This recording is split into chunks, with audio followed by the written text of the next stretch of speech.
Good evening, SRA Nation, and welcome to Season 12. Today is going to be a new challenge, aside from being Sanford. We're racing on the surface of the sun, apparently. Heading down towards the main start line. Maximizing that track just behind. That's exactly what we were talking about. That one corner. So critical to your lap time. You have to send it. Misses the apex curving there by a little bit. Everybody's now bunched up, and you do not want that. Rewind now at the end of Sector 1 in the spot you really don't want to, but the fight's not over. Still there on the inside, and the McLaren's still not going to give the place up. And we're off and away for SRA. That is right. Ladies and gentlemen, welcome back to the Sim Racing Alliance GT3 Team Series. We are here at Oulton Park for the penultimate race of this 13th season of the GT3 Team Series.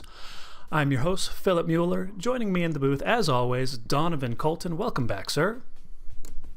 Thank you. Yeah, looking forward to D3, the championship, heating up with these last couple of races. So, yeah, it should be an exciting race tonight. Now, we have lost our beloved Mac Morgan, who is helping out with the Division 5 stream this evening, which I guess is a good time to plug. Of course, we always have other races. You guys tuning in, you're at the best race, Division 3. Division 1 is over on our Twitch channel. Division 5 is another YouTube stream currently live. So if you miss Mac Morgan, you want to go hang out with him, he is over on Division 5 right now. But before we get into the race, qualifying starting soon, kicking it over to the standings page. Now I know, Donovan, the theme, the story of this whole season has been the Porsches versus the Mustangs.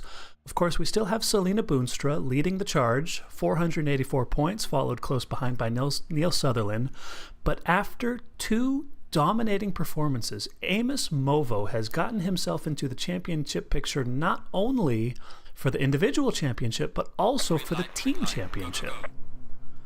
Yeah, for sure. I mean, Movo's had an insane charge with the last couple of races, finishing over 20 seconds ahead, basically, in both the last two races, and he's looking quick again tonight. So I think definitely Movo is not going to make this easy for Selena or Neil. And then also Movo's teammate, Sean Leach, also had a great performance last week at Bathurst too. So yeah, the standings definitely turning out to be very interesting. Yep, exactly. So on your screen, Amos Movo sitting P3 in the individual standings, 92 points behind. Pretty far, but still mathematically in it. And then looking at the team standings, D5 misplacements, only 95 points behind the leading Lunar Motorsports comic racing team.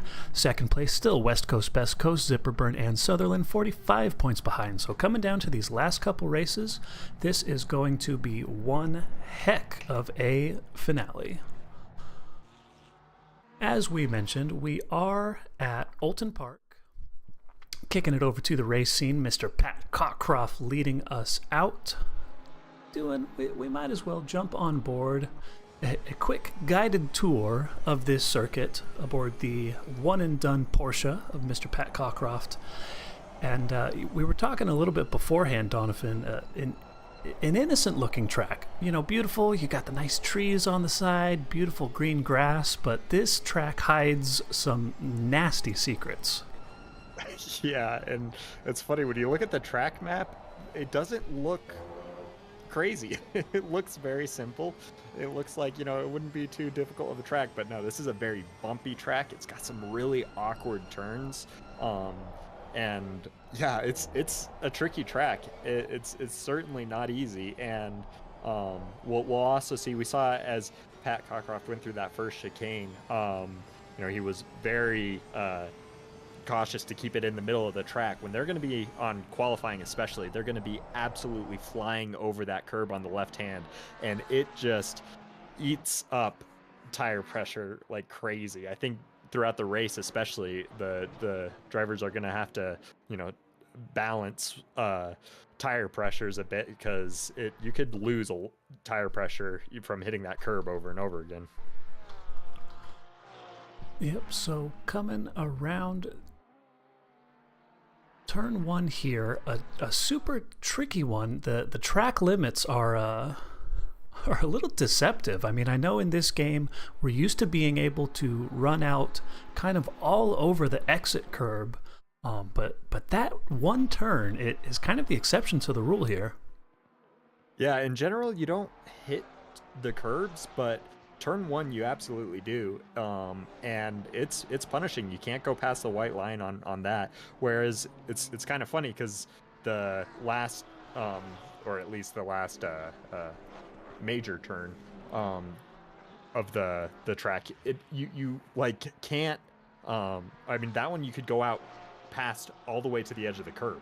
So it's like they're not consistent, right? You know, exactly. Yeah. So that first turn is definitely one that catches me out a ton, and you know, especially when you're pushing. So yeah, definitely tricky on track limits just for that one turn. I don't have a problem anywhere else, at least personally, on this track for track limits.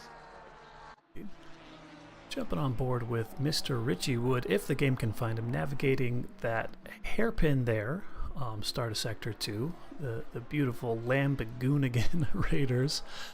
Very conservative on that inside curb there on the left-hand side, maybe just waiting for the tires to come up to pressure. You know, if you hit it early on, the pressure loss, maybe you don't get it back. So this is still kind of just the first flying lap. But really a tricky one, jumping onto bonnet cam here, Knickerbrook. You don't want to go off on the inside, it's bumpy. You don't want to go off on the outside, it's bumpy. I have lost countless laps to that one turn right there, because just the texture of the dirt that's kind of off the side of the curbing, and even the curbing itself on the outside, this is a sinister track. Yeah, it is. And those turns in particular are super deadly on the curbs, depending on the car, though. I've noticed, you know, I've only done 2 different cars around this track personally. I've done the Mustang and the Lexus. The Mustang can't hit it, which is wild, because the Mustang is usually extremely good at curbs, but you can't hit that outside curb especially at all. It just completely bucks you all over the place. Whereas the Lexus just glides across it, just no problems. It's totally relaxed, chill, doesn't care, which is funny to me. We'll see how the BMW looked fine. It looked fine over those curbs, honestly. So I don't know. Maybe behind the wheel it was much more violent than it seems. You know, this track we kind of mentioned, it looks a lot more serene than it really is. This track is really bumpy. I mean, you could tell kind of looking at this angle that it is nothing. No part of this track is flat. Even if it kind of looks flat, it's not flat at all. It's bumpy still. Yeah, tons of elevation changes. So let's kick it over to bonnet cam just one more time. So is Jacob Hall navigating turn 1, careful on the exit, doing well to keep it inside. This braking zone here to turn 2 is especially evil. Big dip in the track right as you're getting on the brakes. The car goes light. Got to be careful about lockups. Jacob Hall doing well to navigate it. Was on provisional pole, but has been pipped in the meantime by both Riggs and Gordon Beverly III. A 133.410 out of Mr. G. Bev in that Walkenhorst Motorsport. Is that a default livery? I think it might be. It's a good looking car. I don't know, to be honest. I mean, at least the team name is something you would see in real life. Yeah. I'm not sure, to be honest, but I do know GB3 actually really likes this track. Or at least I'm pretty sure he does. That's what I've gathered in the Discord. But either way, he's been putting in some fantastic times in the practice servers, and speaking of the practice servers, looking at the times, he does have the top time of all Division 3 drivers, silver or gold, with a 132.855, which is better than I think 95% of D2 drivers. Yeah, that's quick. That's almost yeah, that's definitely a very quick time. That's like almost D1 silver Yeah. competitive times. But yeah, and now this is a track too that I don't think we'll see a lot of track evolution like we did last week. So the silvers should get just about as good of a track as the golds will get. At least that's what I'm suspecting. Yeah, no, So, it starts out optimum, and unless there's a second level of optimum that you would get later, yeah, no, you're right. The silvers and golds should be on even footing this time around. yeah, which is nice for the silvers. That's always nice when that happens, and it's also, you know, kind of shakes up the grid a little bit too for the race, and you know, we'll mix the silvers and golds in a little bit more. Yep, absolutely. So GB3 getting the car slowed right down for this chicane. He's got a little bit of traffic ahead, but hopefully enough of a gap that he can maintain his delta on this lap. Already about a 1/10.5 up on his previous best. Little bumpy, losing some time over that first chicane. That's a tough one there. BMW not looking too happy, about even now on his delta. Looking, I think, yeah, that's Chris Sweeney ahead in the Jingle Bells Racing McLaren. Not a car that I would expect to do so well.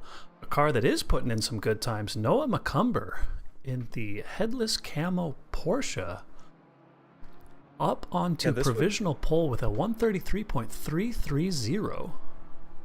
I feel like this would be a fairly tricky car to drive around here. There's a lot of mid-speed turns where, I mean, personally, I find the Porsche hard to drive in mid-speed stuff. But I'm also just really bad at the Porsche. That might be part of that. I've actually heard really good things about the McLaren here. At least coming from the D1 drivers, I've heard really good things. So I'm not quite sure what to expect for the McLaren drivers, but and how, you know, easy it will be to drive there or here. But yeah, with the Porsche, I feel like it's going to be a challenging one. As we could see it bouncing all over the place on the inside there. That's definitely one of those curbs that you don't want to take too much of. Well, over the inside of that left-hand kink as well. Porsche all over the place. Perhaps running a little bit higher ride height to account for some of the bumps here. I know, kind of similar to Zolder. That's a common thing with setups here, is to just run that little extra bit of ground clearance.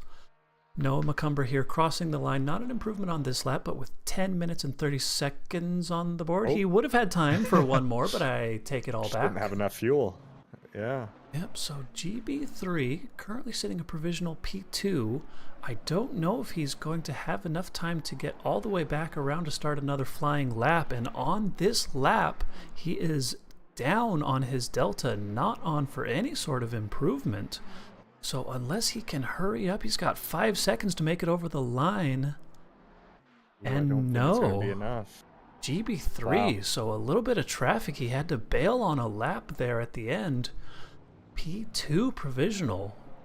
We've got a couple silver drivers left out on tracks looking at some improvements. Jacob Hall currently sitting P3 looking to improve.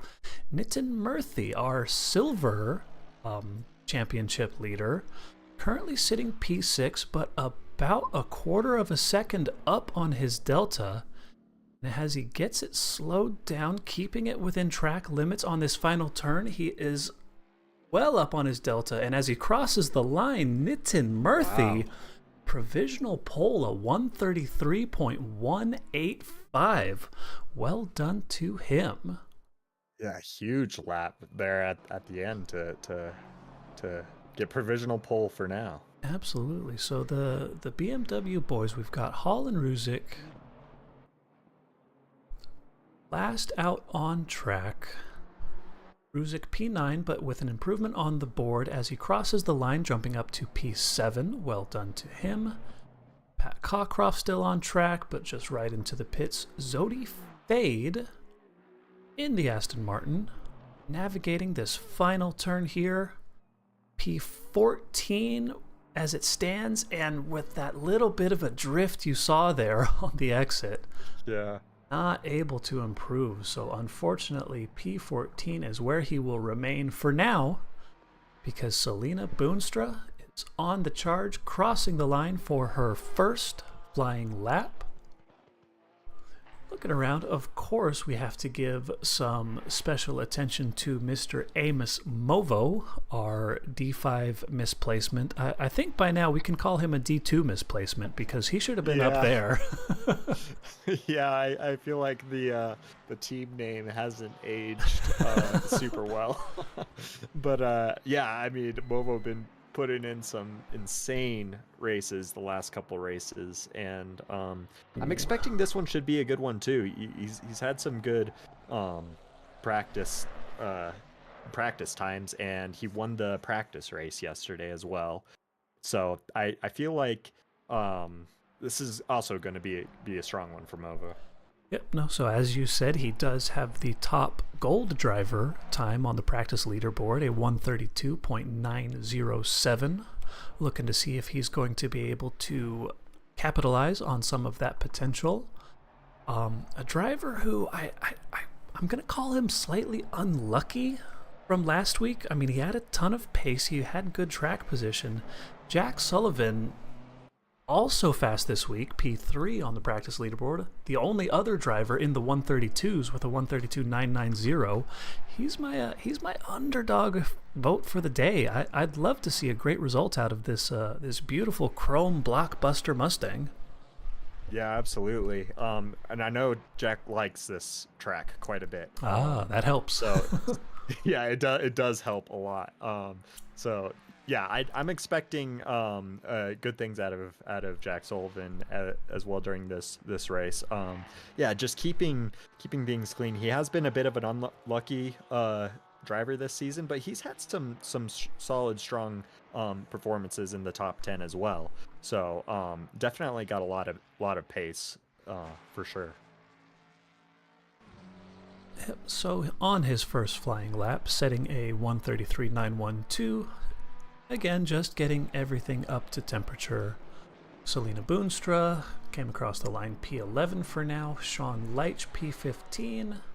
Lots of good improvements on the board. So we will, as Jack Sullivan absolutely dominates that sausage curb, should see the times start to pour in from these gold drivers. Mr. Wilter Vargas, speaking of the McLaren, I don't know if he does a whole lot of practice. Oh, actually, so he is P4 on the practice leaderboard, 133.007 as his best time. And yeah, well up on his delta on this lap. Hopefully, another unlucky driver. We're hoping for some good luck out of these TC8 boys on this race. Yeah, for sure.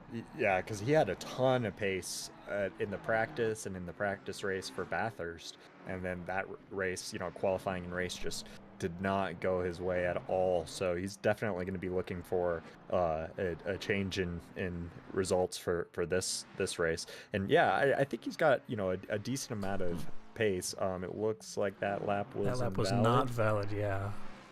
Yeah, probably turn one. Yep, relatable. That's typically where you get it. Which is always a bummer, because then you could do the entire lap, and sometimes it's actually a really good lap, but it was invalidated on turn one, and it's always a little demoralizing. So Sean Leitch, our other D2 misplacement driver, similarly very aggressive over that inside curb at the first chicane. Currently sitting P12, but a solid improvement on the board. So on this second flying lap for him, looking to see a big jump up the leaderboard if he can hold it together through Knickerbrook here, the only track, or the only turn on this track that I actually know the name of, because come on, Knickerbrook, what are we talking about here? Yeah, how do you forget a name like that? This turn right here is called Druids, which is funny because wait, doesn't Brands every Hatch British has... track have a Druids? Yeah, I'm pretty sure. So I remember that one pretty well as well. But Yeah, there's always some interesting corner names on British tracks. Yep, so Sean Leitch holding this lap together, improving himself up to P6, a 133.490, right behind his teammate Amos Movo, who put in a 133.472, who was quickly pipped out of P5 by Jack Sullivan, 133.460 for the blockbuster Mustang. Doing this season solo, by the way. Doesn't have a teammate. He's just kind of out here doing his business, putting in the work, and doing well for himself. Yeah, absolutely. Coming back from a break of last season too. So yeah, just knocking off the rust a little bit, and yeah, he's got some good pace though, as always, and yeah, he's really takes a lot of that curb. I feel like you kind of have to in the Mustang. It's happier when you take it like more at least. Yeah, no, you can't just you either avoid it completely or just clatter it completely. Just absolutely, yeah, demolish it. There is no middle ground. So Neil Sutherland here, part of our West Coast Best Coast Mustang team, who is fighting for P1 and 2 in the team championship.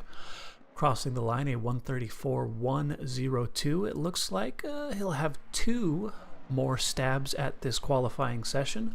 Hoping to do a big jump up the board, helping his teammate out. Trying to get that shoey at the end of the season. Jess Osborne with the pit lane, or I'm sorry, the quali ban penalty. Yeah. Just kind of keeping an eye on our championship here, so that's going to have some big implications for the team championship. Jess Osborne going to be fighting from the back of the grid in this race. Especially for this race where it is extremely difficult to pass. Yeah.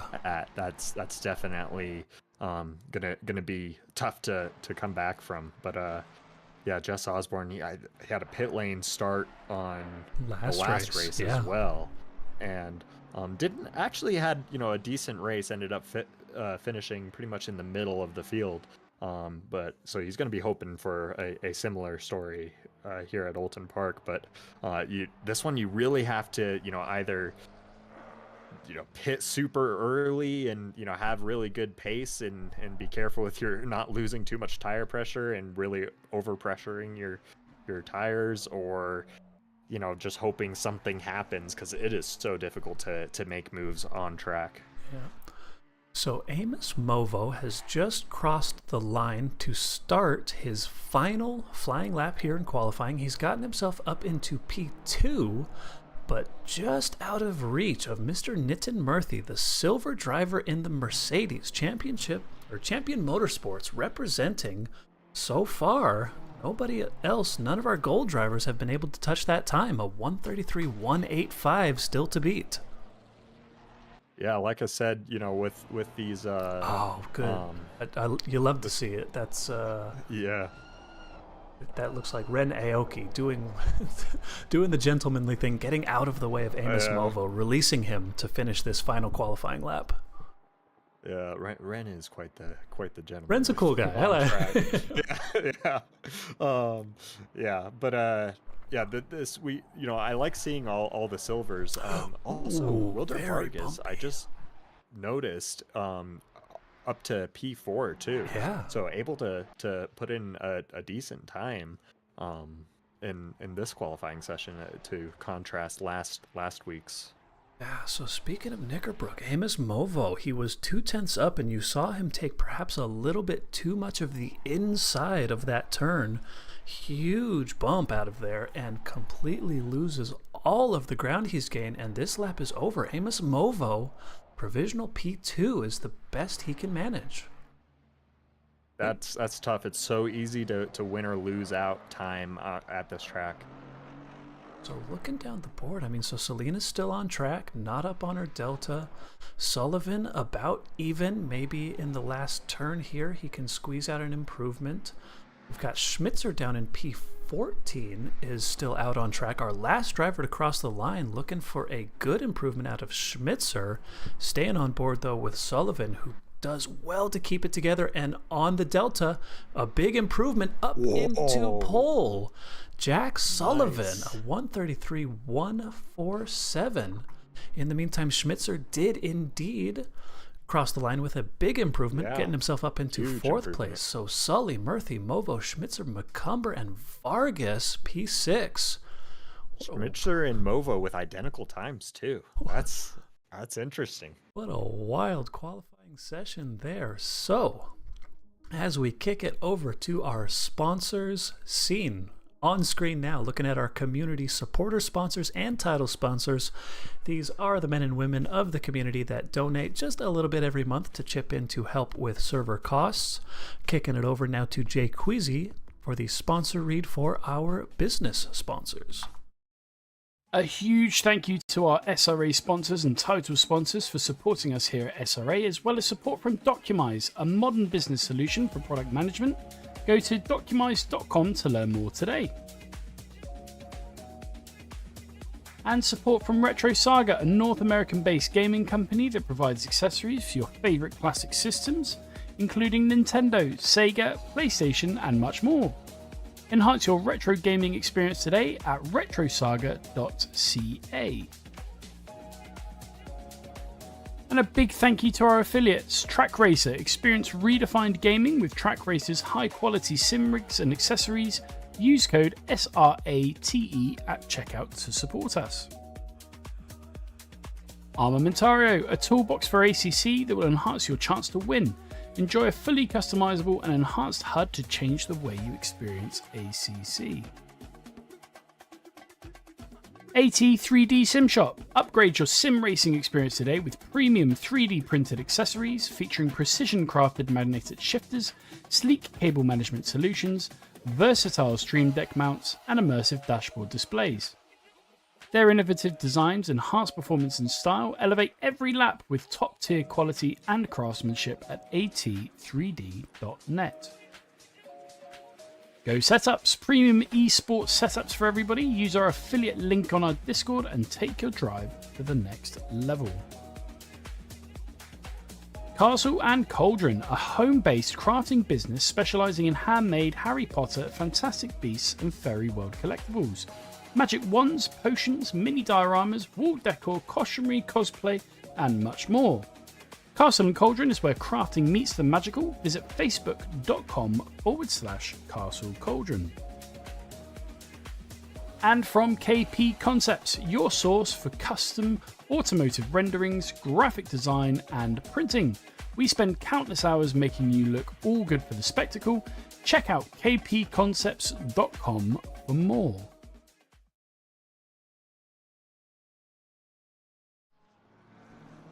All right, so after a wild qualifying session, let's give a little credit where credit is due. We've got, so Nitin Murthy was able to hang on to P2 in the Champion Motorsports Mercedes-Benz.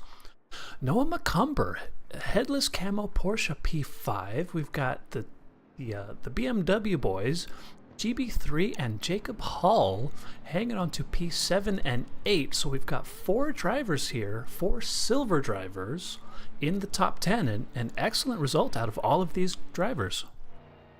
Yeah, absolutely. Yeah, it's a really shaken up field in terms of silver and gold, and definitely the conditions, I think, helping out with that. Yeah, and also, you know, it's a really difficult track to put in a good quality time too. So, I mean, any time that you could get even close to your practice times, I think, you know, is a success, you know, for a successful qualifying. But qualifying, very important with this race, because it is so hard to pass here. I've mentioned that a couple times. Yep. And I'll probably mention it quite a couple times too. more. Yep. Yep, check it out, Martin Riggs. We didn't have his livery last race. We do for this race. That beautiful... He's representing Coach Jeffrey's Academy on the hood, so I have nothing but good things to say about this livery. Yeah, well, and it's also a good livery, too. I mean, I like the gradient, too. You like the pink to black fade? Yeah, it's nice. So, looking down the order, so I'd call it a bit of a shakeup.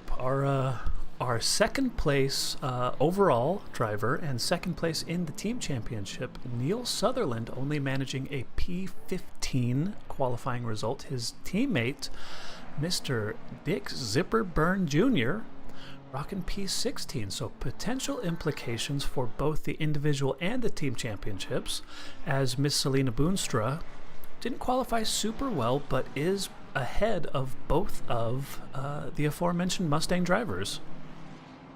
Yeah, but they're not far behind. Oh no, right Martin behind Riggs. on the grid.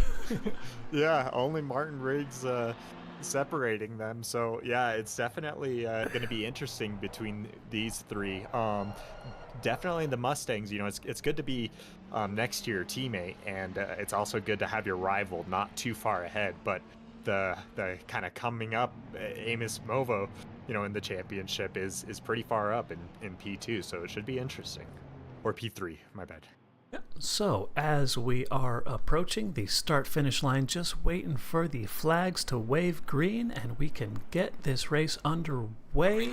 The P4 driver Schmitzer, well back in his starting box, immediately pipped by McCumber, who will inherit P4. Amos Movo, the immediate dive on Murthy, taking over P2. Sean Leitch getting up the inside of Samuel Cortez. Wilder Vargas side by side with Boonstra. We've got Jay Queasy in the middle there, just taking a peek. We've got Boonstra right ahead of Queasy, who has inserted himself between Boonstra and the Mustang boys, so a little bit of protection afforded here. Side by side, that's Martin Riggs getting booted off the track by Cortez, who is now side by side with Queasy through the hairpin. Number 97 on the board. That's Panzo Rigatoni. What has happened here? Something happened big, because that Lamborghini, I believe, was Martin Riggs. I don't know if something happened with the rejoin. Yeah, so we had the tap. We saw that Martin Riggs going wide, but then in the braking zone to the hairpin. Oh, careful. Okay. Ouch. That's so difficult. Oh, Yeah, that's the grass is so slick. Oh, we have more yellows at Knickerbrook as well. Oh, It's almost impossible to get a clean first lap here. It is. It at really Oulton is. Park. So Sutherland, he has survived. He's on track. A bit of a gap to the driver ahead, though. Not sure what would have contributed to that. Trying to wait for the scoring screen to update. But we do still have, at the very least, we know that Sullivan still leads from Movo.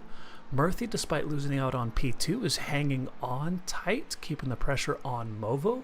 McCumber still P4. Schmitzer, he lost out a little bit on the start, but keeping it ahead of GB3. P6, we lost, Jacob Hall lost a couple positions, getting overtaken, there you see on screen, by Sean Leitch and Selena Boonstra. Side by side now with Samuel Cortez, who surely around the outside would not be able to make that overtake yet. Jacob Hall holding on well, defending against Cortez.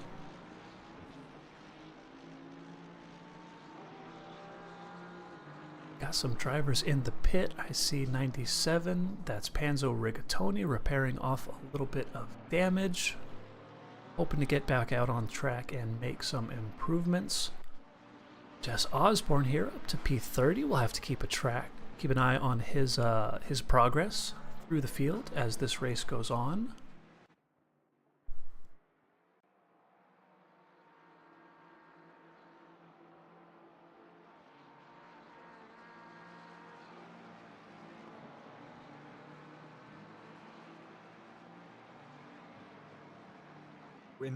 So Ian mentioned in the chat there, we might have gotten Martin Riggs and Panzo Rigatoni mixed up. They are teammates, so they have the same livery. Because Panzo, I believe, was the one who had the misfortunes in the grass with that lap 1 contact. Because I do think Martin had something go wrong, because he did start up farther than P20, but I think Panzo was the one who went off the track, I believe. Ah, understood. Okay, you're right. I did get confused by the similar liveries. Yeah, well, they are teammates, so it's fair easy enough. to- Fair enough. Yeah. So Riggs And still also in we the got race. trees Oh blocking no! everywhere. So, yeah, so Riggs still in the race, still right behind the number one. Oh gosh, I can't even say 155 car, which is Jason Yaron. A little bit of contact into the hairpin, but continues on. We do now see Mr. Russell Allen, who has gotten into a bit of a scrap here. So this is in the braking zone to the hairpin. Wait, this was all the way in lap 1. No, surely not. This is replay what just happens now. So we This had. is replay just what happened. Yeah. Wait. No, this what? was lap 1. Oh my This was lap goodness! 1. What is race control doing? It went all the way back there. It did a replay to the beginning of the race. Oh, That is dude. interesting. Okay. We might be having trouble with replays. Did Doctor Strange hit us with the freaking Eye of Agamotto, and now we're stuck in a time loop only to relive that initial incident for the rest of time? Oh man. Oh man. Okay. Classic race control.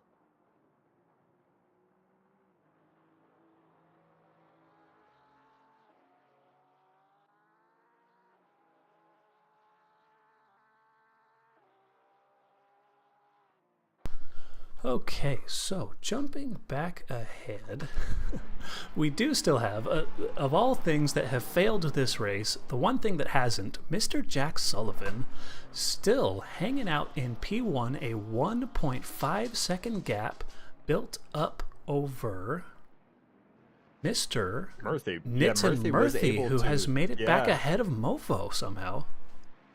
Yep. Not sure how long ago that happened. If I clicked replay, we wouldn't be able to see it. But so Amos Movo now P2 behind the Champion Motorsports Holiday Edition Mercedes of Nitin Murphy.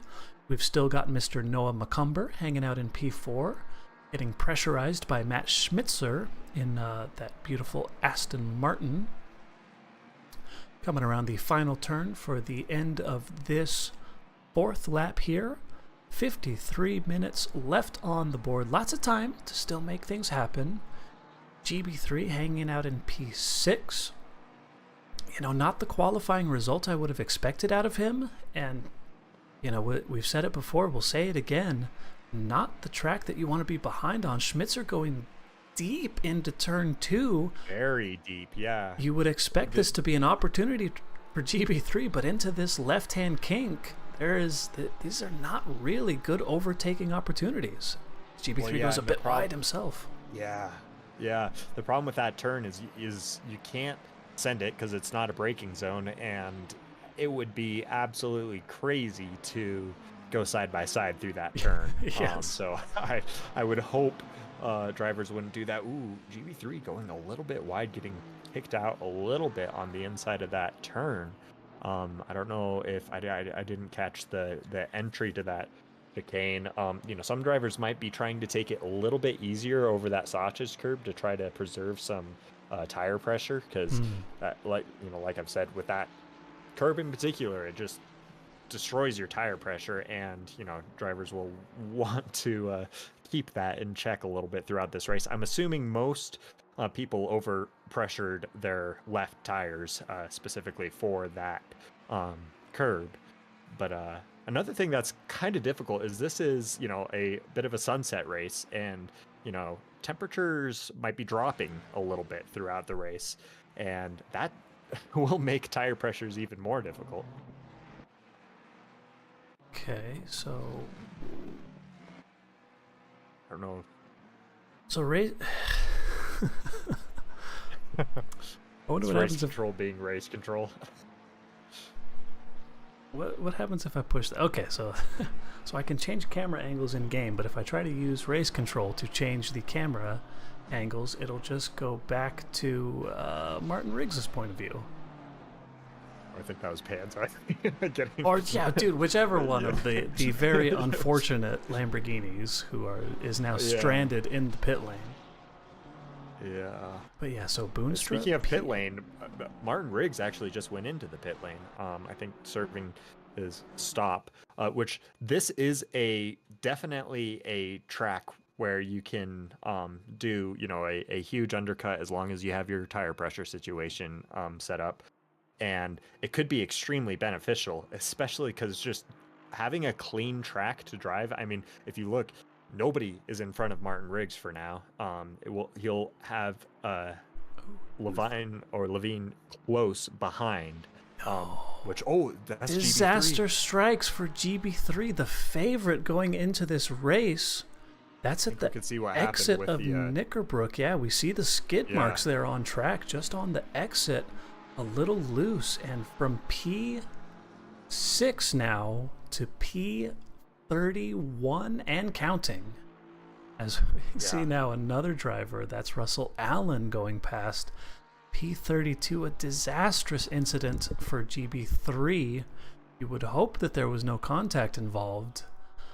But man, that's looking at the tire marks. I mean, You're and just judging where it is, I personally have seen that, you know, taken a trip to that barrier a couple times, or had a meeting with Barrier, if you will, a couple times. Just from that outside curb being so deadly, it just kind of can have a tendency to shoot you off into that barrier there. Yep. So that will now promote Mr. Sean Leach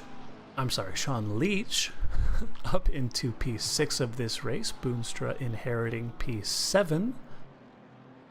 Jacob Hall, our other surviving top 10 BMW, hoping for a good result out of him. I know he had a little bit of contact going into, I think it was turn 3 or 4 last race.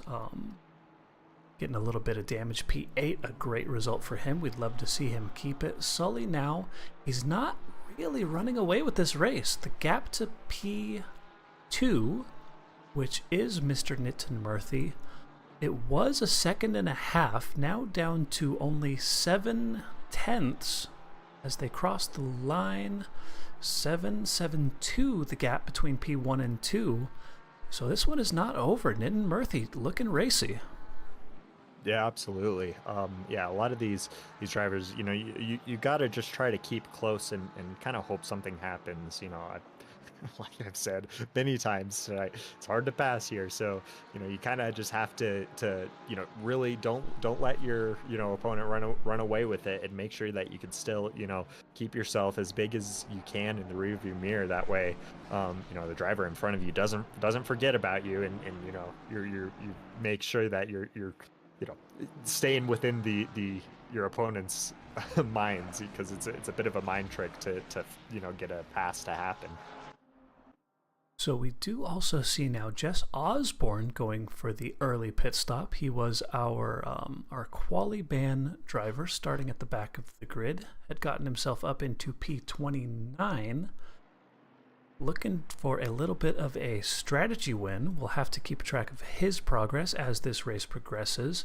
Nitin Murthy still closing the gap to P1, now down to 4/10. Sullivan under a little bit of pressure here. Yeah, absolutely. This definitely been closing down that gap quite a bit.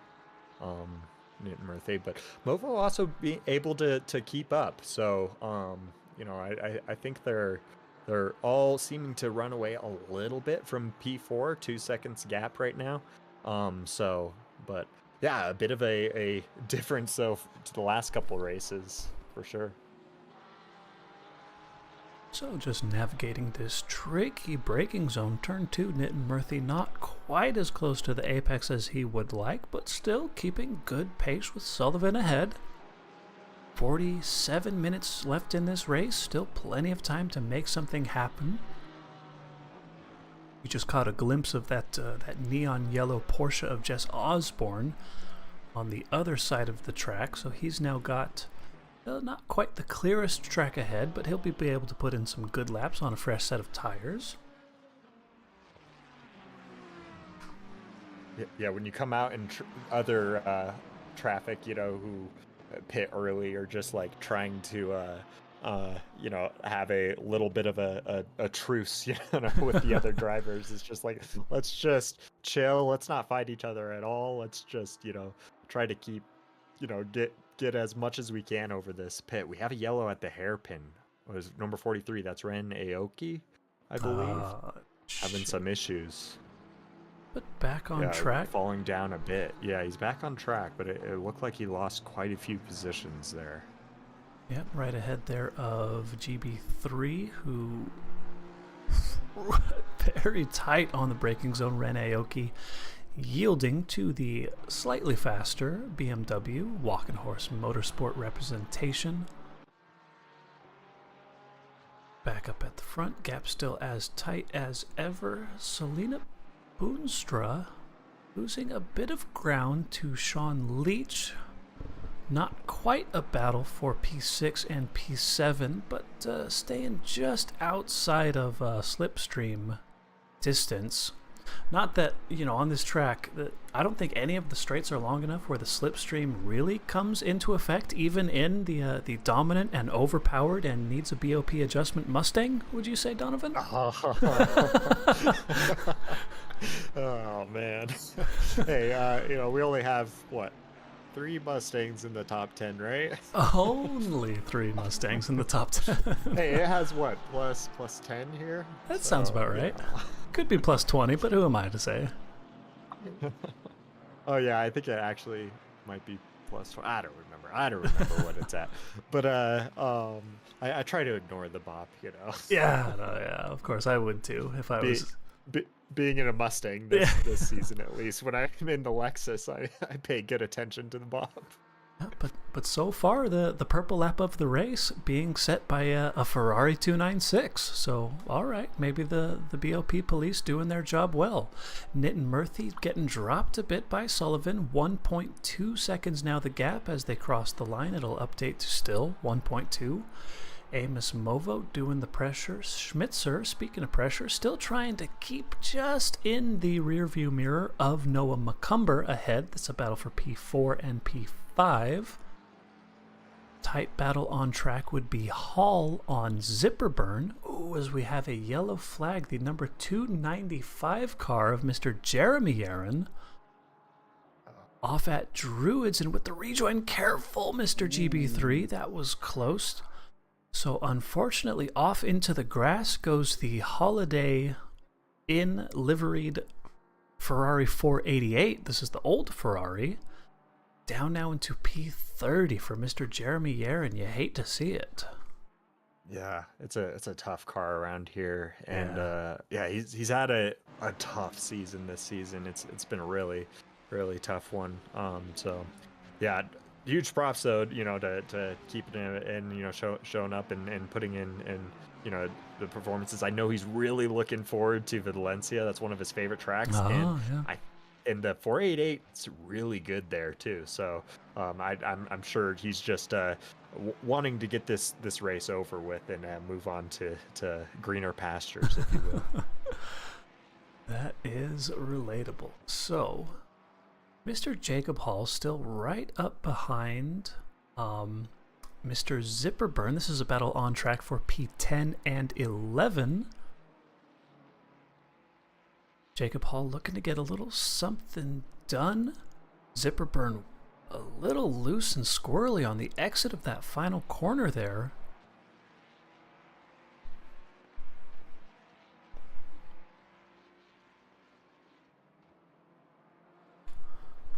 We had a little bit of traffic ahead. If I click back up to Sullivan P1, we had perhaps a driver leaving the pits. I'm not sure which of our BMW friends, if that's Ruzik or Aoki ahead, but already Jack Sullivan having to deal with some blue flag traffic. Only 18 minutes down in this race and already blue flags. That's tough. Yeah, absolutely, and that's a bummer. I do think that's Ren Aoki. Okay. I want to say, but that's also tough for Ren Aoki as well, because you know now you have to deal with letting by lapped cars at a track that's really challenging.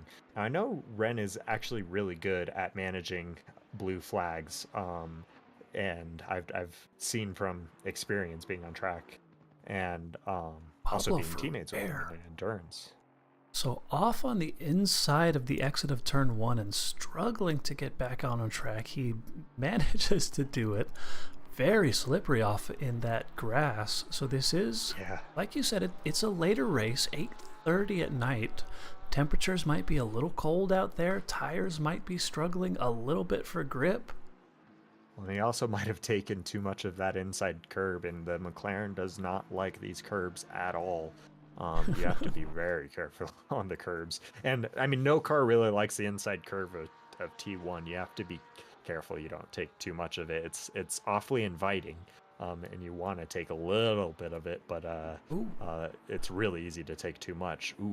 As we have... Interesting battle. So this is Vasquez who was trying to put pressure on McKechnie, but in the process went wide on the exit of the last turn and lost the position to Mr. Chris Sweeney. In that Jingle Bells Racing McLaren 720 Evo, another yellow flag on track. That would be number 234 car of Jacob Hull. Oh no, tragedy strikes again. Careful on the rejoin there. But that's Hull, who was up in P10, P11 now, dropping down to 15th. Quizzy side by side. So that was Queasy on Cockcroft, a little bit of bumping and bruising into that first chicane. Cockcroft looking racy on Hall. Keep it respectful, gentlemen.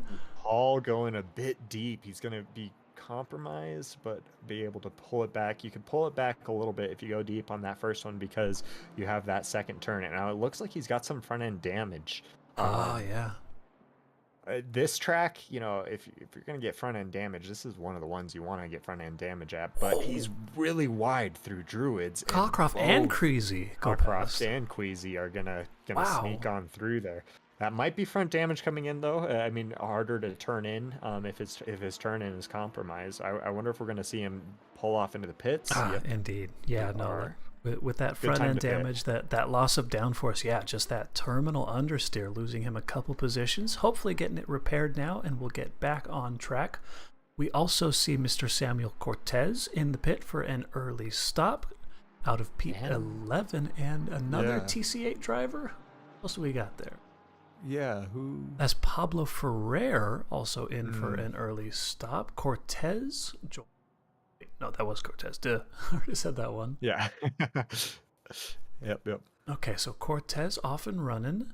He will be rejoining this race just ahead of the number 27 car. Martin Riggs. Of Mr. Went for Riggs. Yeah, went for a very early pit. Yeah, so interesting. So Riggs with the huge undercut after some of that lap 1 trouble.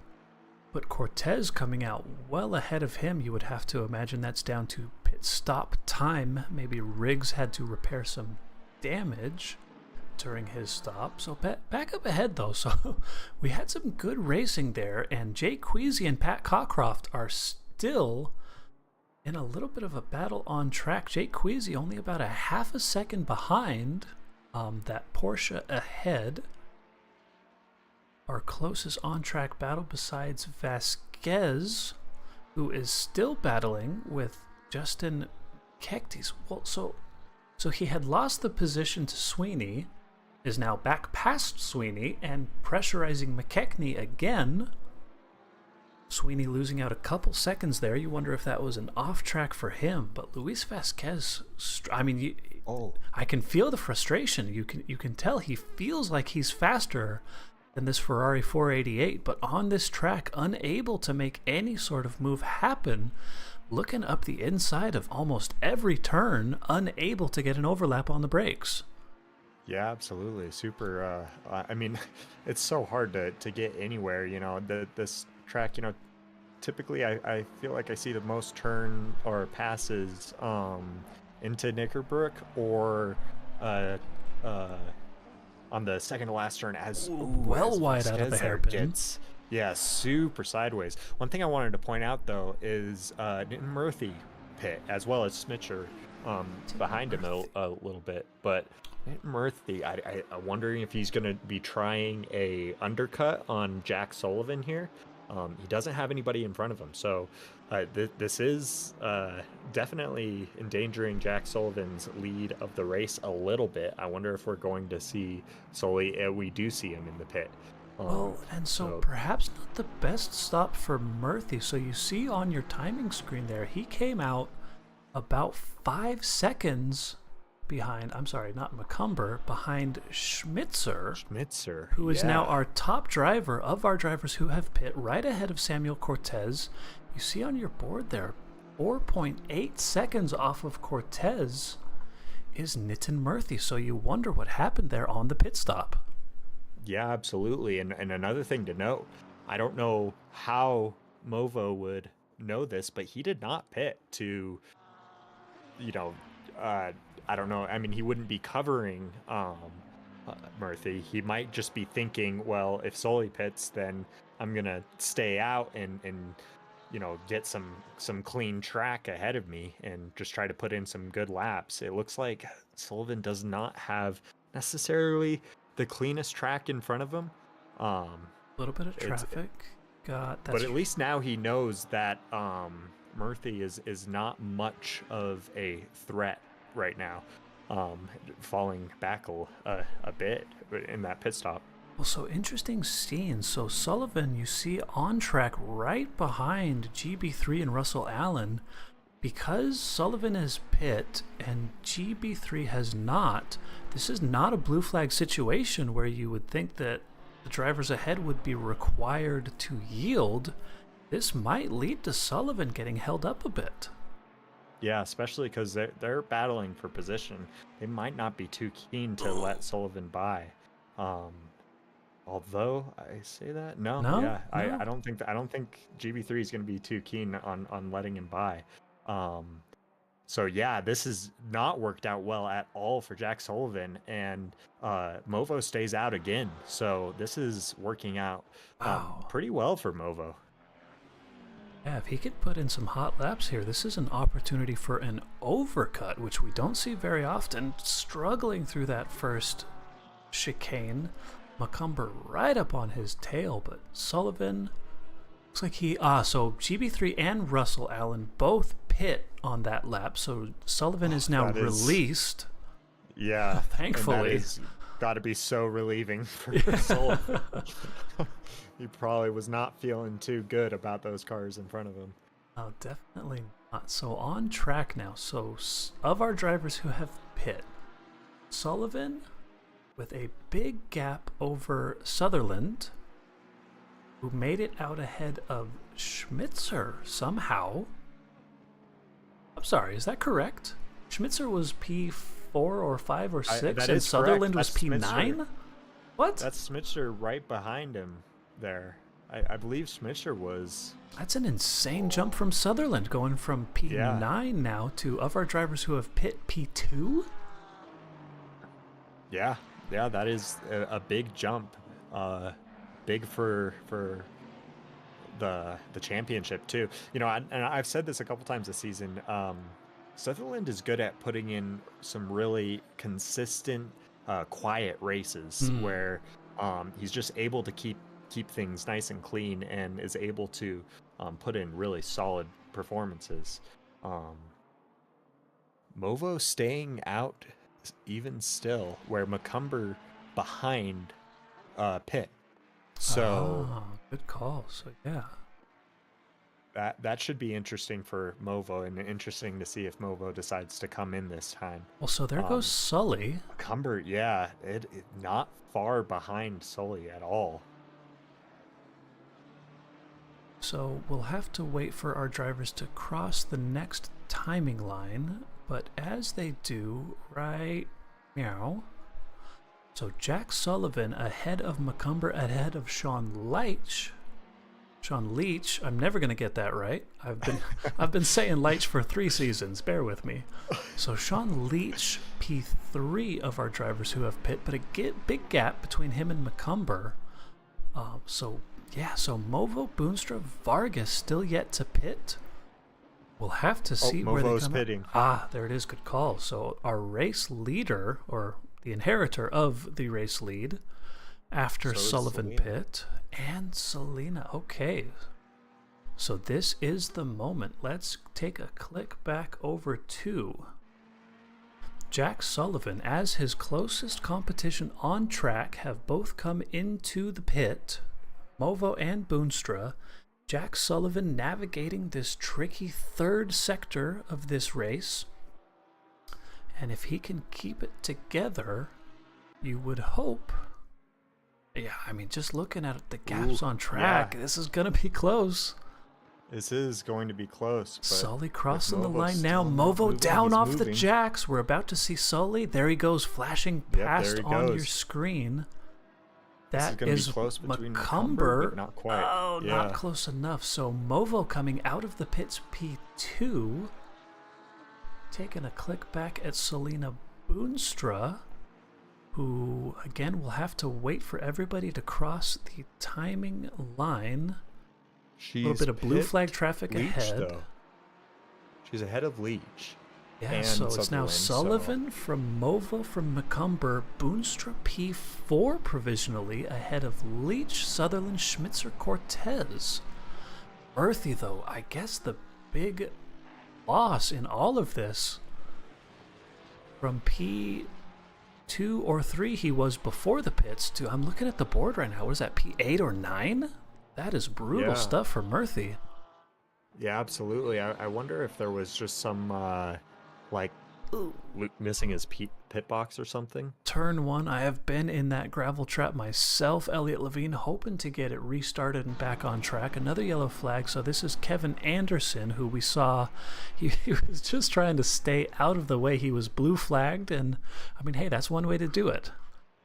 You'd rather him be too conservative than not conservative enough and affect the race negatively. So Sullivan, a 1 second gap on your timing screen over Mr. Amos Movo in P2. Noah Macumber, another 1 second gap to round out, for now at least, our podium positions. Selena Boonstra, though, I feel like this is a good result for her so far from P10 on the grid. At least the last time race control had connection to this race, it was showing Selena Boonstra in P10, now all the way up to P4. So excellent progress out of her. Yeah, absolutely. I think she started P13. Sounds about right, yeah. Which is a fantastic. I mean, for Oulton Park, I mean, that's a fantastic performance so far. But Neil Sutherland as well, really solid performance, because he started, I want to say, I mean, it was a couple positions. I think he was... Yeah, it was about P15, I think. Yeah. I think, yeah. He's made a bit of a gap, to his teammate, so they're split up a little bit, but yeah, a great performance from him. It's definitely worth noting. We've got both, this is a solid for Movo and his teammate Sean Leach. Yep. They're both in a pretty, they're in the highest scoring position for the team series, and they're the ones in P3, trying to make a dent in the other two teams' championship. And I think they're going to be making a bit of a dent, with if they're able to hold these positions.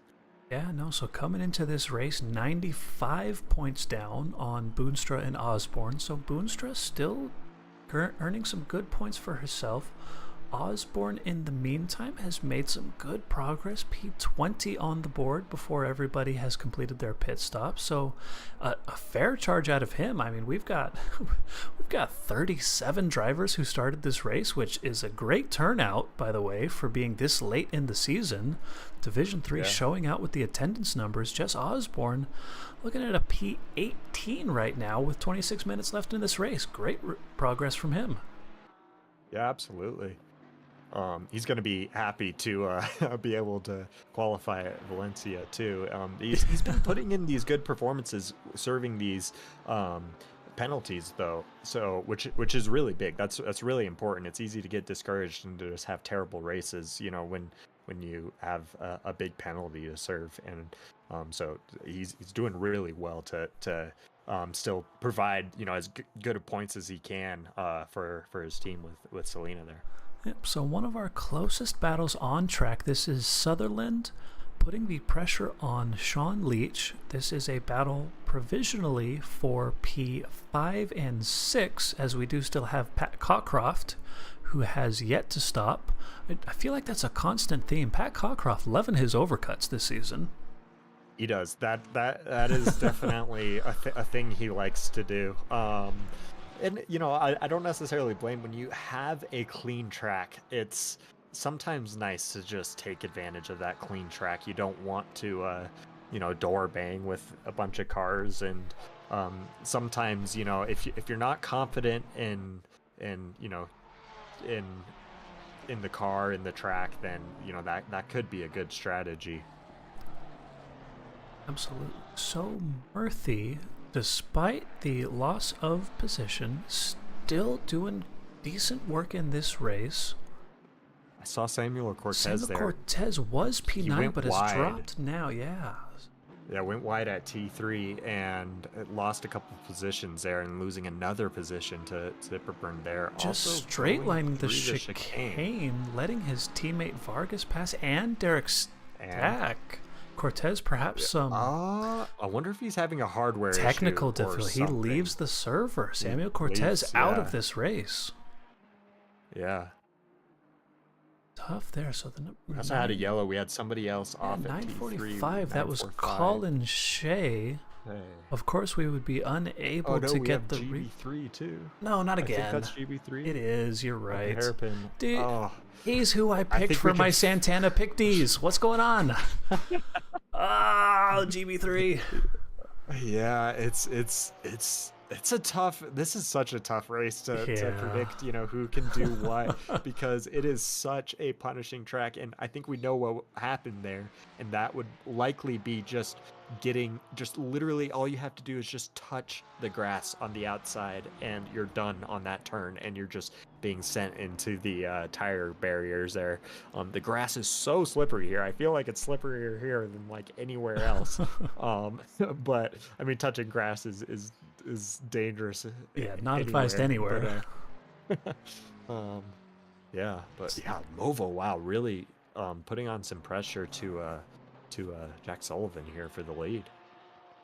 So the gap, you can't even call it a gap, separated by almost nothing. Jack Sullivan and Amos Movo, 20. Ooh, lots of bumps. Sullivan struggling on the exit. Movo side by side. Backs off into the braking zone of Druid. Smart choice there. Yeah. No need to risk another it. really good run. Sullivan pinching him to the inside. Careful, boys. Ooh, you need to leave a space.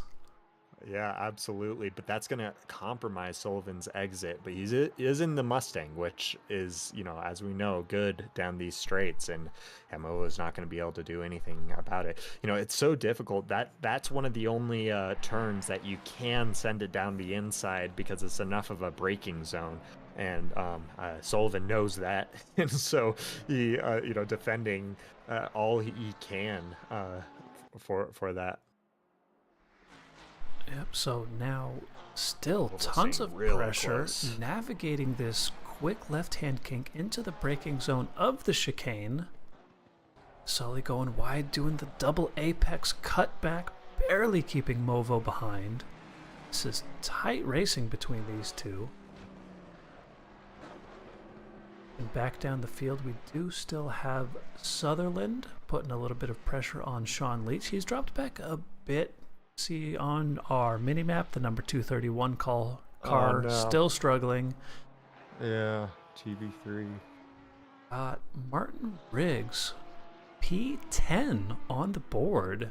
Despite the early drama, doing well for himself, getting back into this race, and now right up behind our former P2, Nitin Murthy.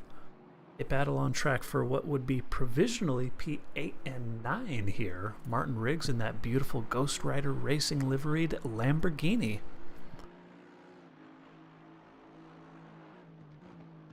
Ovo on the Delta, getting dropped a bit by Sullivan. A little bit of breathing room for him.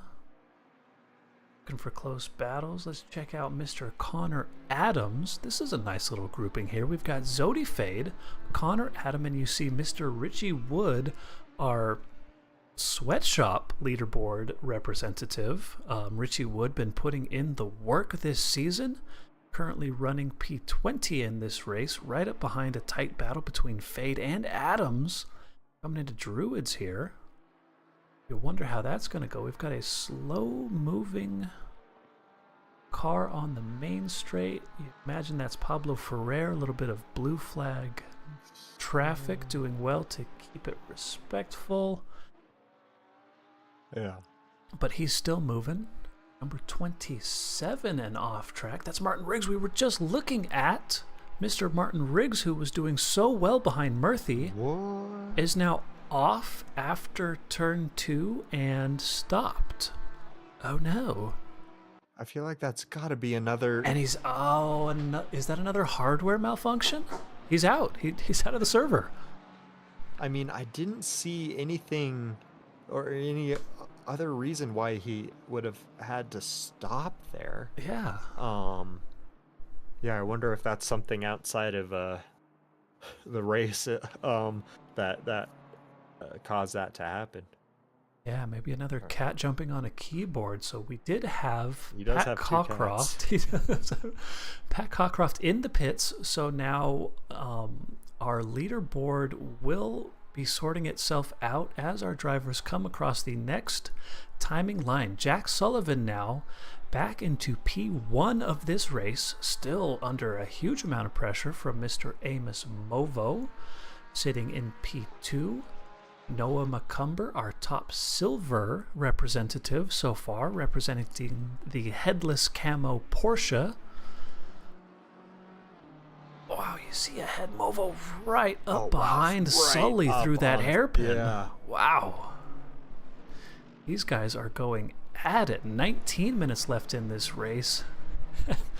And Sully Movo looks like getting he's a better struggling. exit there. Yeah. But yeah, that's where the Mustang really struggles on this track, is, you know, getting good exits out of these chicanes and the hairpin. It just has such a hard time putting power down, where that's definitely going to be an advantage towards the Ferrari. Definitely. So now that we're out of the slowest of the turns, the Mustang able to spread its legs a little bit. Amos Movo, you saw peek up the inside, maybe looking for an opportunity into the final turn, but not able to pull alongside. And on the exit, coming across the start-finish line at the end of this 26th lap, Jack Sullivan hanging on for dear life, but doing a decent job of it so far.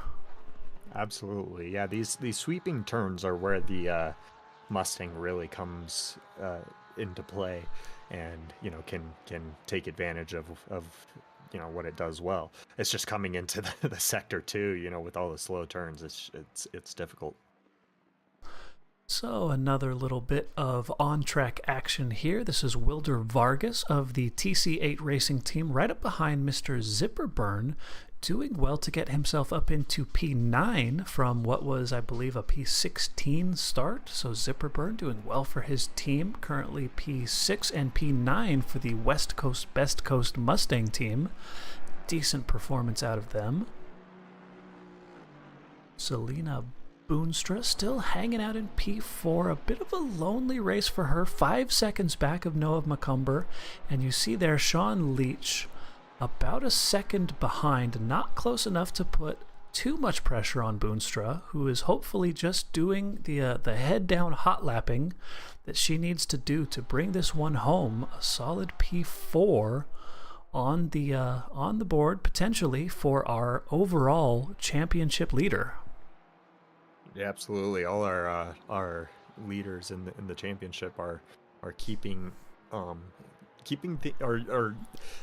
performing well, I guess I should say, for this race. And yeah, getting good points. You know, we were talking about it's kind of shaken up a little bit, having some of them start so much farther down than usual. But I mean, they've shown they could handle it, you know, around Oulton Park and keep things clean when they need to, and quiet. That's what you need when you're in a position like that, just a quiet, clean race. Yep, so as it stands, Boonstra will be extending her championship lead over Sutherland by, call it about 10 points, but losing a little bit of ground. So entering this race, Movo in P3, I believe it was 97 points back of Boonstra for the overall. He'll gain about 20 points as he goes side by Sully, struggling on the exit of the first chicane. Ooh. They touch on the bit of exit contact between them. Interesting. And Sully somehow hangs on. Wow. Yeah, that was, I mean, Movo taking so much grass there, and he's also going to have some dirty tires now going into the chicane. But yeah, that was a bit wild there. You know, two cars kind of looking at the same part of track, and Movo trying to recover a little bit from the curb. Yeah, so I mean, on the exit of that, bring in. Yeah, sorry. No, you're right. So Macumber on yeah. screen, but yeah, Sully, that was just tight racing, I guess. The left hand after the chicane, I don't know if maybe not enough room was given to Movo. It'd be interesting to see that on the replay if I had the ability to do a replay. But if I'm Movo, I'm a little frustrated that I wasn't able to make it happen there. That was probably the best opportunity he's had yet to make that overtake. Yeah, for sure. I mean, that's what you got to do on this track, is just take advantage of mistakes like that. And yeah, definitely got to be feeling a little bit irked behind the wheel, but you know, not too much time to get bothered by it, because this is a race you got to keep clean and got to keep a good head on your shoulders and keep your head down with. Still a job to do. Sullivan much cleaner through the first chicane on this go-around. 14 minutes left in this race. Hard on the brakes into this second chicane. Not too much of the inside of either of these curbs, and now Knickerbrook, if they can keep it together. I know Sully has struggled here as well. Careful on the exit. Both cars actually getting a big jostle from that exit curb.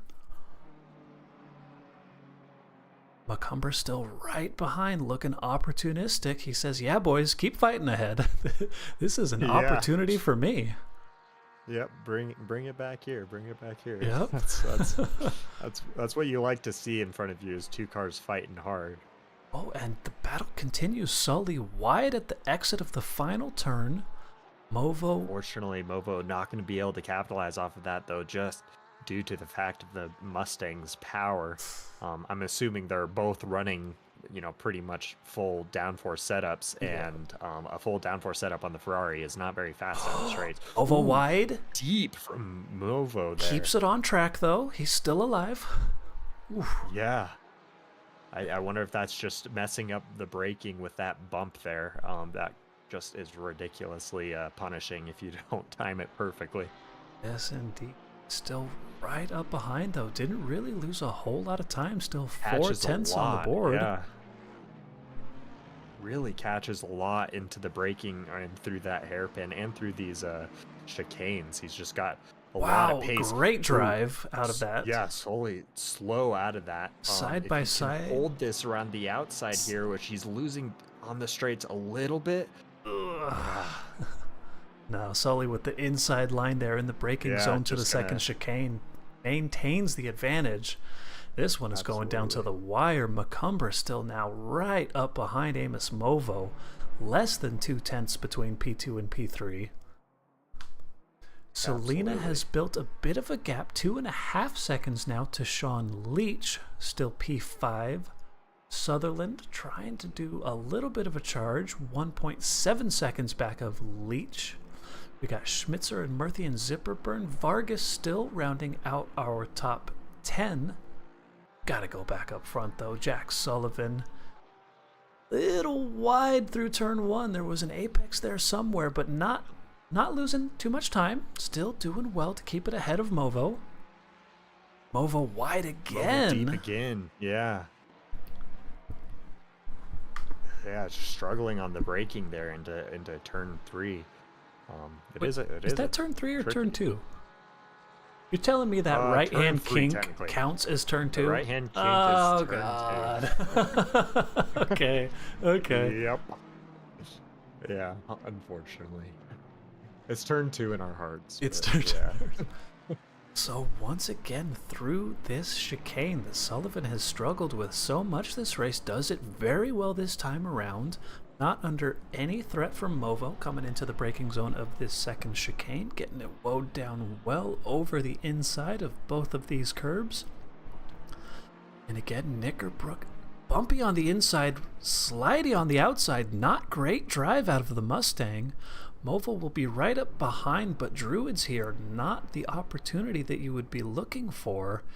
Sullivan keeping it ahead despite the struggles, missing the apex, going wide, defensive into the braking zone of the final turn. Movo alongside, tries to hang it around the outside. And Movo, oh my gosh, now has the advantage. He gets the overlap going into turn 1.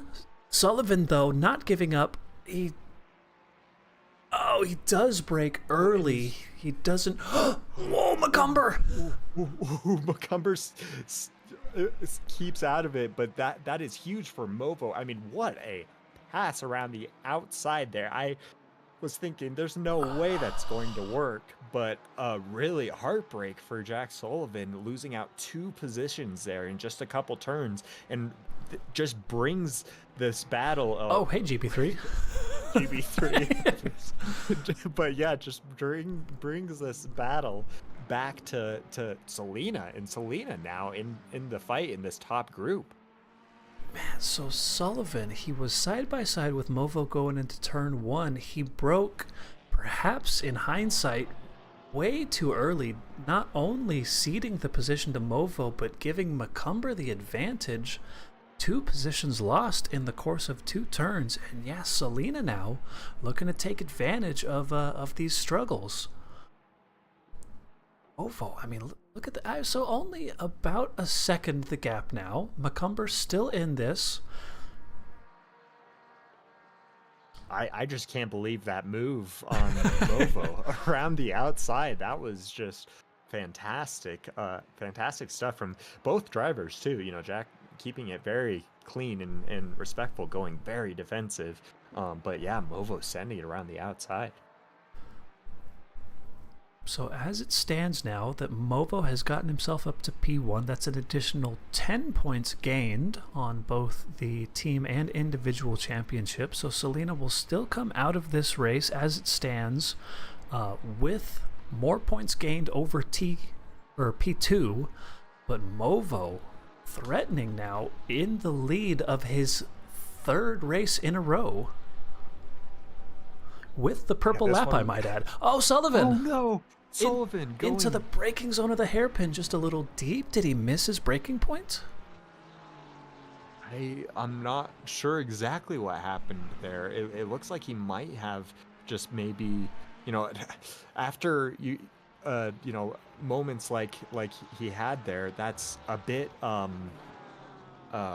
flustering. Yeah, he might be feeling a little shaky, you know, behind the wheel, where and then you can make little mistakes like that could cost you a lot. And so yeah, losing the position to Selena, which is huge for Selena's championship as well, you know, not letting Movo get too many points, you know, to close the gap to her, and her opening up the gap from Sutherland a bit. Yep, so Sully, he's hanging in there. 7 minutes and 20 seconds left in this race. I'm going to call it maybe 5 laps remaining as Amos Movo crossing the line now. 7 minutes on the board.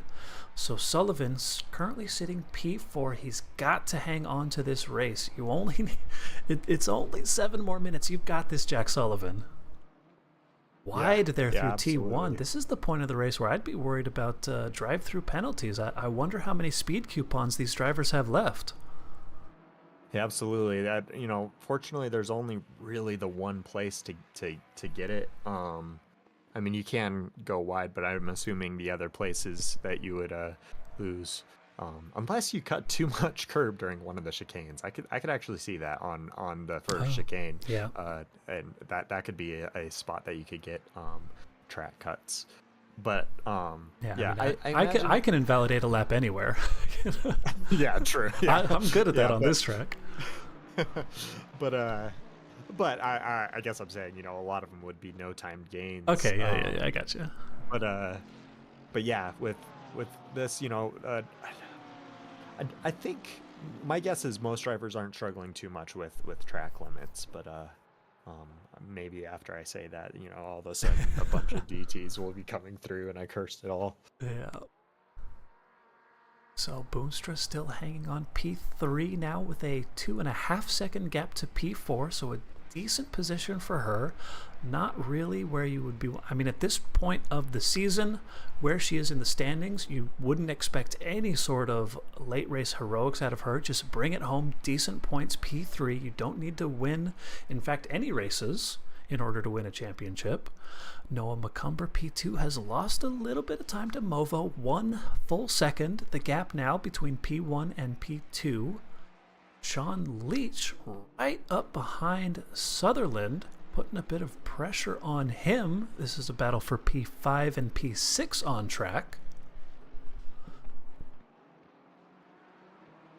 As our headlights are on, another night race, our SRA admins just inflicting the most amount of hurt they can on this grid for this 13th season. Yeah, I wonder what the can we see what the temperature's at? I want to see if it's dropped at all. So it did. It started at 22. It's down to 21. Yeah, it hasn't really dropped at all. Yeah. So it's only one degree. That shouldn't be really much with the no. I was wondering if it was going to be a little bit more drastic, considering it's a sunset race, but yeah, so I wonder how the left tire pressures are going for a lot of the drivers, and if many of them prepared well for the pressure loss that I've talked a lot. I mean, I've got that heavy on my mind, as you can tell. Yes, definitely. But yeah, it can it can help this race a lot at the end of your stints. If you're not dealing with your left tires being in the 25s. So coming down the closing laps of this race, both of our West Coast, Best Coast Mustangs of Sutherland and Zipperburn under pressure by Leach and Vargas respectively. Battles for P5 and 6 and P9 and 10 on track. Sean Leach a bit wide through that turn 3 coming into this second sector here. Wilder Vargas as well. Speaking of going wide, he brings it back. Does Zipperburn? Yeah, going for. That's just the line. Yeah, I yeah. like that. Good exit speed there from the Mustang. You would think that's what he would want, anyways. Boonstra still right up behind McCumber. Closed the gap a little bit, but again, not the position that I'd be expecting to make too much of a late race dive. Selena's not the type to do that too. She's definitely the type to keep it clean and look at the bigger picture. She's very experienced with that sort of thing. So I wouldn't think she'd be doing anything crazy against McCumber, but I don't know. Well, I guess we'll find out. I mean, I hate to put her business out there, but season 10 first race at Kyalami, she was behind me, missed the braking point into the hairpin up over the hill, and just assassinated the guy ahead of me, which I appreciated because he was holding me up. Yeah. It released me to set the fastest lap of the race. So she probably doesn't remember that, but I do. It was very important to my season. I've loved her ever since. Thank you, Selena. Sorry. Hey, that was first race of the season, right? We're at second to last. There you go. So. Very true. I'm sorry, Selena. I shouldn't have told that story. Oh my god. So 2 minutes left in this race. Vargas still right up behind Zipperburn. Tough track to pass on. We'll see if he can manage it. Same for Leach, who's lost a bit of ground to Sutherland. 8/10 the gap ahead, but with some blue flag traffic ahead. That is one of our Yaron brothers in the Holiday Inn Ferrari 488, perhaps playing a part in this race in the closing stages. Blue flag, pulling aside, letting off the throttle. Well done, fair play to Mr. Yaron, whichever one he is. You can't click on his name because race control isn't working. That's Jacob Hall behind, still in this race. He had a little bit of misfortune, but he's still putting in the work in that beautiful BMW Sim Racing M4. Looking back up ahead, 1 minute left on the clock. So as Amos Movo navigates this final turn of the race, he will be crossing the line and starting his final lap. 1 second, still the gap to Noah McCumber behind. Mr. Amos Movo with, again, the purple lap of this race. Not as dominant, perhaps, as his last 2 wins, but this is going to be the hat trick. This is a three-peat for Mr. Amos Movo. Yeah, which is huge. Yeah, much harder fought on this one than the last races. The last races he was, able to get pole and just, sail off into the sunset. This one he had to fight into the sunset. And yeah, definitely also showing that, he could win, a race with battling for it too. Movo's really becoming quite a strong driver. I think we'll see him jump up divisions, a little bit for next season for sure. But coming down the line though with these 2 Porsches here, again, I don't think we're gonna see anything crazy from Selena. But you never know. Looking down the road, so Jack Sullivan, we wish he maybe could have held on to that P1, but maintaining P4, an excellent result still from Mr. Jack Sullivan in that beautiful blockbuster Mustang. Well done to him. We also have Neil Sutherland, P5, who was able to fight off the threat from Sean Leach, maintaining P5 for himself. Got Mr. Amos Movo crossing the line here. Yeah. The leader has finished the race. Nitin Murthy, unfortunately, P8, we would have to see what happened to him early on. He was running P2. Sutherland has now crossed the line. Schmitzer, Murthy going to be P8. Zipperburn fighting off the threat, maybe. Kind of a rough exit. But yeah, he will be able to hold Mustang's on. Still able to Mustang put down power. That power. But Yeah. less than 2/10 between them. Similarly with Selena and McCumber there, only 2/10 between those two. But, Jay Queasy here out of the last turn, crossing the line in P11, just ahead of Ruzick, Cockcroft, Osborne. Jess Osborne, P13. fantastic result. That is what Jess they for need in starting the from the team back. championship. Yeah. Well done to him. Absolutely. All right, so that is our race. Movo from McCumber from Boonstra. Well done to all of our drivers. Yeah, quite the race there. Quite the qualifying, quite the race. That was definitely entertaining to say the least. So, as we look down, I mean, are we tired of talking to Mr. Amos Movo yet? I'm not. I want to hear what he thinks about that battle. Yeah, I do too. Here, I'll pull him in. Amos Movo. So, that was quite the race from you. A third win in a row, but not very. It was a much Less harder fight for you. Yeah, holy. First of all, GG to Jack. Oh my gosh. GG to Jack and Nitin, and then of course Noah at the end. Oh, yeah, not easy. Qualifying was a disaster too, but the race, that was a lot of pushing. Yeah. Side by side battles, a lot of rubbing is racing, right? Yeah, a couple of times he's rubbing me off the road. Like I don't know if you guys caught that or not, but A couple times, yeah. We did. We saw on the first chicane a little bit of a moment between you two. We thought you were gonna get that one, but yeah, on the a outside, little bit. right? Yeah. Mm-hmm. Yeah, yep, around the outside. Yeah, and we saw a little bit of a squeeze in on going into the second to last turn, I guess technically, but last real turn. Yeah. But yeah, that move around the outside though, I was not expecting that to work. I'm not gonna lie, but No, that for was sure. clean. Thank you. Yeah, because like last corner around the outside, I thought for sure he's gonna at least get up the side on like alongside of me for the first corner. I was like, but he just never got up there. I was like, oh my gosh. Yeah. As soon as I choked the first lap or so, I'm like, dude, this guy has better brakes and better acceleration. How am I gonna even get past him? Like, yeah, we saw you would catch up on the hairpin and through the chicanes, but then everything else, just the Mustang, pulling away. I mean, the Mustang's good at doing the other turn. So, what were you thinking during all that? Like how you were gonna get past him? Did you have any plans for that?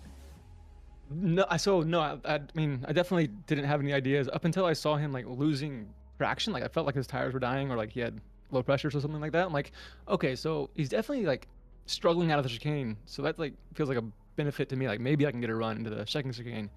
And then also the right-hander, the blind right-hander, he would sometimes go too wide. Like, okay, maybe I can get a run out of that.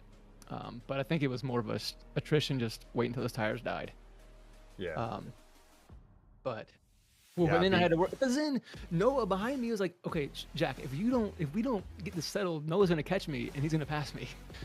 Because I was freaking out, man. It was stressful. Yeah, it was quite because I mean, yeah, your guys' battling definitely brought Noah into play a bit, and that definitely was kind of shaking up, and also Selena, bringing it back to Selena a bit as well. So Selena getting a pretty good finish on this, not letting you get away with closing the championship too much. So what are your thoughts going into the last race? How are you feeling about Valencia?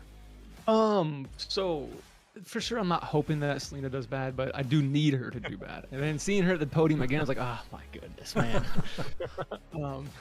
So going into Valencia, I'm just gonna I guess do the same stuff and hope for the best, but try to end up on a strong note. After qualifying today, it was like, holy cow, I've already thrown away the win, because I thought for sure there's no way to get past these people on Oulton. But so going into Valencia, hopefully it's a bit easier. I've never been on that track, so it'll be interesting. Definitely a bit easier to pass at Valencia, I think. I mean, anything's a bit easier to pass than Oulton. Yeah, it's definitely a flowy track, and it'll be a night race, which will kind of throw things off a little bit. So yeah, it should be interesting to see though. But yeah, any final shout outs or anything before you get sent back to the race review? I'm gonna shout out Triple Stint, because I'm gonna blame the progress based on my gloves. So ever since Christmas, right, I'm like, dude, these gloves have done some magic. So shout out to Triple Stint, of course, OBDA, and thank you to you guys, and then Sean, teammate, keeping us motivated. But yeah, what a race. Thank you guys for supporting. Thank you, Donovan, for the shout out earlier. Oh, that was nice, helpful. Oh yeah. Give me some awesome. up there, but absolutely. Well, yeah, it was a fantastic race to watch. Super entertaining. So yeah, looking forward to see what you do at Valencia. Awesome. Thank you guys. So Amos Movo, our race winner. But yeah, crazy race for us tonight. So yeah, I'm looking forward to our final race at Valencia for sure. Yeah, definitely. Amos Movo proving himself to be a well-rounded driver there. I mean, not just a hot lapper. He's got some racecraft. He was able to just put the pressure on Sully. That's, I've said it before. It's the Valentino Rossi school of racing. I'm just going to sit right behind you and force you into making a mistake. Able to capitalize when it mattered. 3 in a row now for Amos Movo. Absolutely.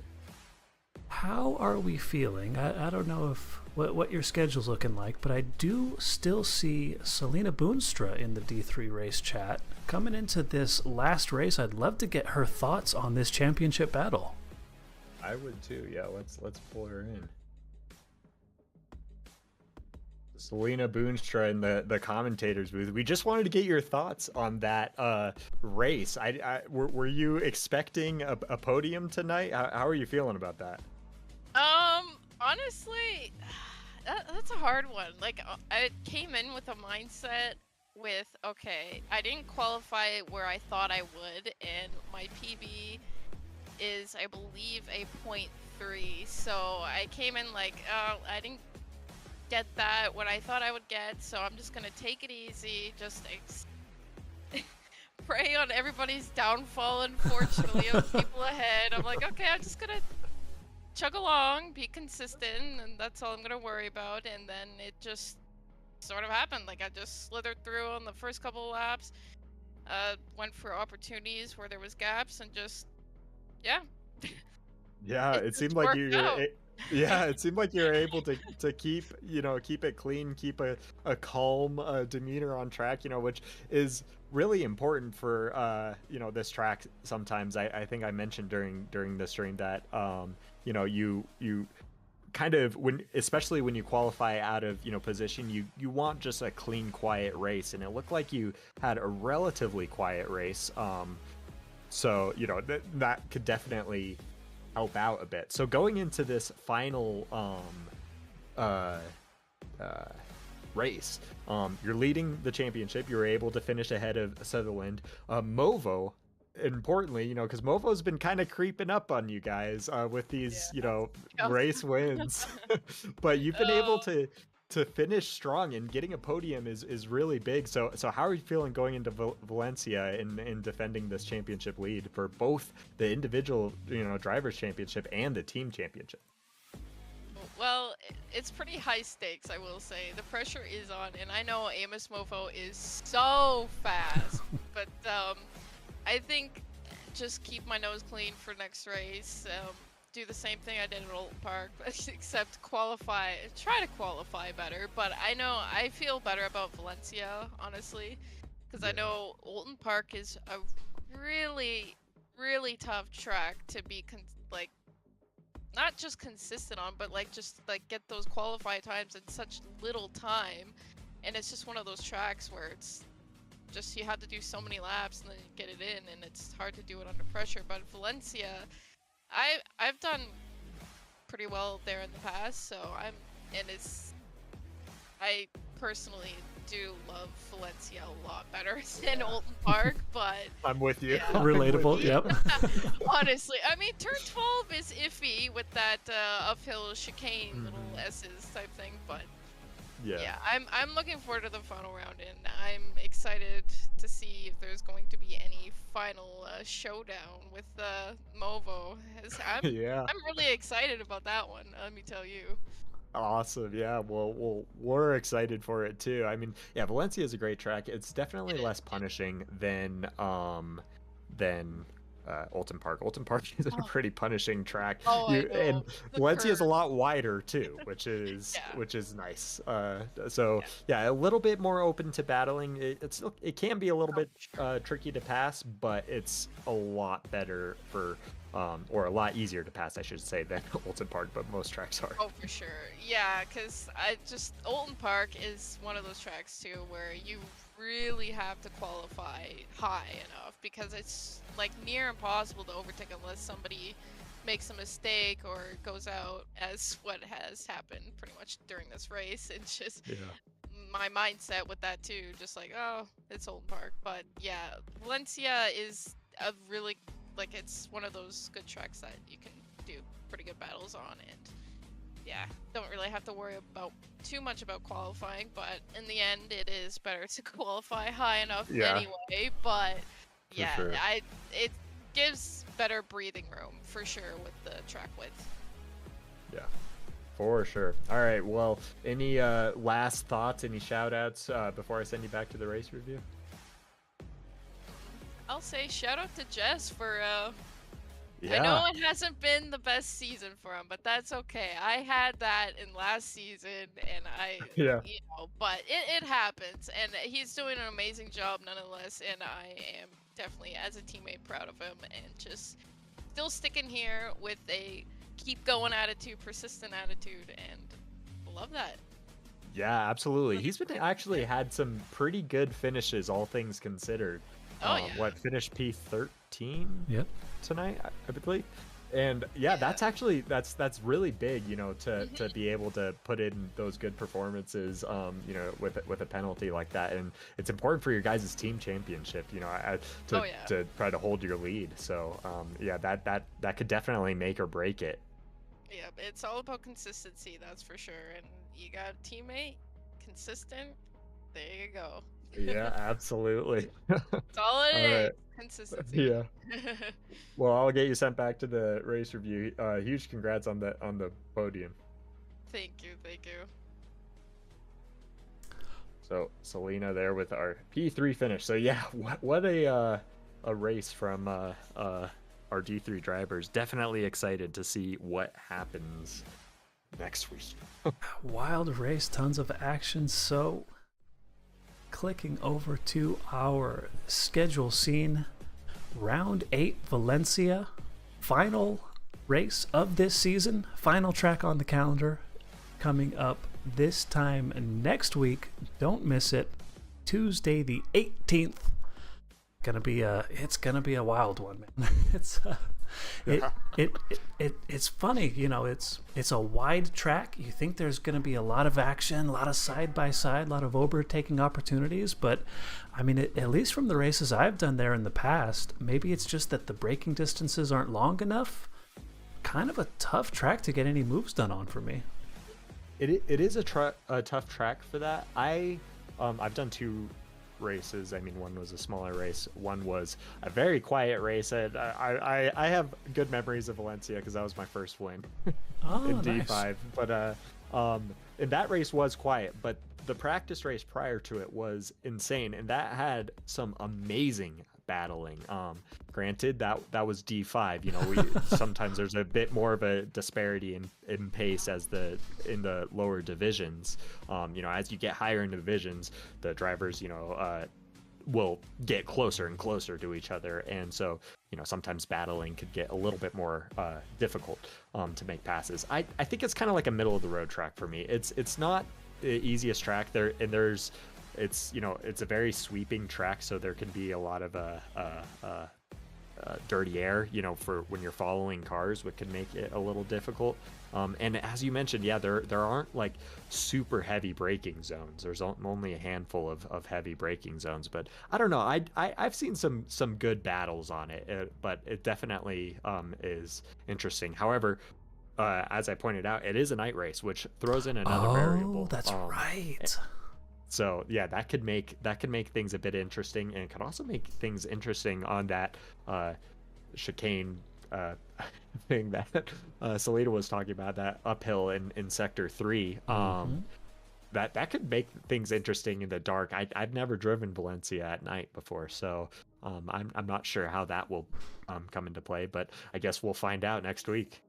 Yeah, absolutely. So thank you, of course, to everybody in YouTube land that was hanging out and had some good participation in the chat. Thank you as always, and hope to see you this time next week. Signing out.